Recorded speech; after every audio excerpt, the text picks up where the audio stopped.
টি-20 বিশ্বকাপ কোথায় খেলবে বাংলাদেশ তা নিয়ে ধোঁয়াশা বাড়ছে ক্রমশই। শনিবার আইসিসি প্রতিনিধি দলের সঙ্গে বৈঠকে গ্রুপ পরিবর্তনের প্রস্তাব দেওয়ার পর একদিনের মাথায় পাকিস্তানকে পাশে পেল বাংলাদেশ।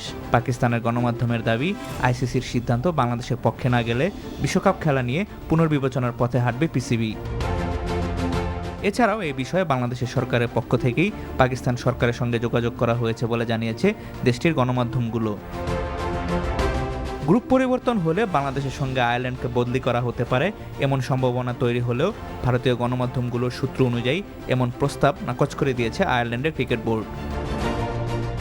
ফলে বাংলাদেশকে ঘিরে যে সংকট তৈরি হয়েছে তা ক্রমেই ডালপালা মেলে বাড়ছে। যদিও এই সপ্তাহেই জানা যাবে বাংলাদেশের বিশ্বকাপ ভাগ্যে কী আছে। এছাড়াও অন্যান্য দেশের পাকিস্তানি বংশোদ্ভূত খেলোয়াড়দের ভারতীয় ভিসা পাওয়া নিয়ে বিড়ম্বনা কাটতে শুরু করেছে। বিশ্বকাপ খেলার জন্য ভারতের ভিসা পেয়েছেন ইংল্যান্ডের আদিল রশিদ ও রেহান আহমেদ। নীলা মজুমদার, এনটিভি স্পোর্টস ডেস্ক।